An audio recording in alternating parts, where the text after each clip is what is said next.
सबसे पहले मैं पंकज सिन्हा जी को बधाई देता हूँ और इस इलाक्षों के क्या संदर्भ में रिपोर्ट को बधाई देता हूँ। मैं कुछ ही शब्द बोलूँगा और पॉइंट में बोलूँगा। पहली बात यह है कि पंकज सिन्हा जी की कविता जीवन से प्रेम की कविता है, जीवन की संवेदना की कविता है, समाज की संवेदना की कविता है।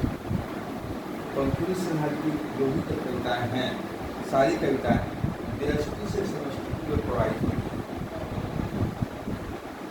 इससे पहले जो समय की कविताएँ थी, कुछ कविताओं में कुछ व्यक्तिगत संवेदनाएँ भी थी, लेकिन अब भी जो कविताएँ आ रही हैं उन कविताओं में वे सामाजिक संवेदनाओं को ज़्यादा अपने आप में समेट रही हैं, और यानी कि उनकी जो व्यक्तिगत संवेदनाएँ हैं उन संवेदनाओं का विस्तार सामाजिक संवेदनाओं के रूप में हो रहा है। मैं यह नहीं कह रहा हूँ कि पंकज सिन्हा जी एक मार्क्सवादी प्रगतिवादी कवि हैं, मैं उनको धारा से जोड़कर नहीं देख रहा हूँ, लेकिन जैसे कहानी में विश्वनाथ रेणु कहानी लिखते थे और बहुत सारे ऐसे कहानीकार हुए हैं जिन्होंने प्रगतिवादी दामन को नहीं थामा, लेकिन इसके बावजूद उन्होंने पूरे सामाजिक संदर्भ को, सामाजिक संवेदना को एक साथ लिया, यह देखते हुए कि कौन सी संवेदना प्रगतिवाद के सांचे में आएगी और कौन सी संवेदनाएं प्रगतिवाद के सांचे से अलग होगी। बिना यह देखे वो पूरी सामाजिक संवेदनाओं को अपनी रचना में पंकज सिन्हा जी ढालते हैं।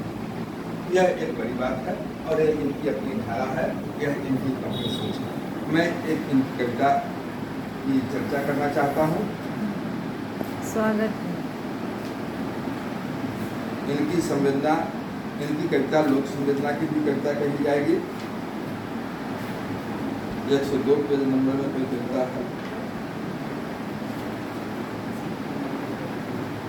हमारे युग का महानायक।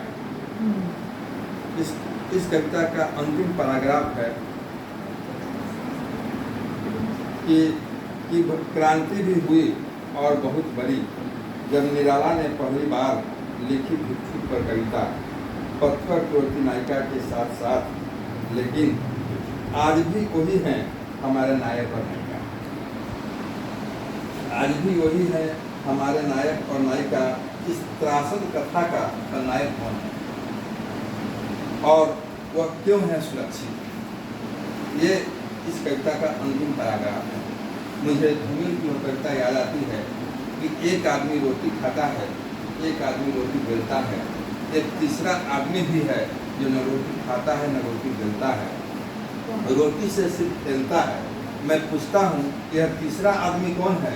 तो मेरे देश की संसद मौन है।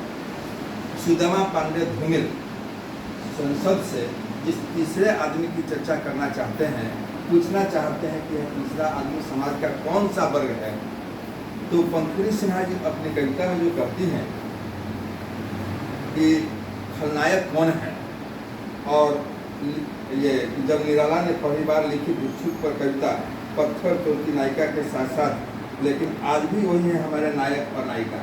पंकज सिन्हा जी के नायक और नायिका निराला की कविता में जो भिक्षुक हैं, निराला की कविता में जो पत्थर तोड़ती औरत हैं, जो कि मजदूर वर्ग की आधी आबादी का प्रतिनिधित्व करती हैं, उनकी त्रासदी के जो जिम्मेदार वर्ग हैं हमारे समाज में, जो पेटी कॉन्ट्रैक्टर कर सकते हैं, या जो शोषक वर्ग का, उनका शोषक वर्ग के बीच का भी एक वर्ग है जो शोषक वर्ग का ही सपोर्ट करता है, उसके बारे में धूमिल भी संसद से पूछते हैं और संसद मौन है, यानी संसद की सहमति से यह वर्ग खड़ा है हमारे समाज में।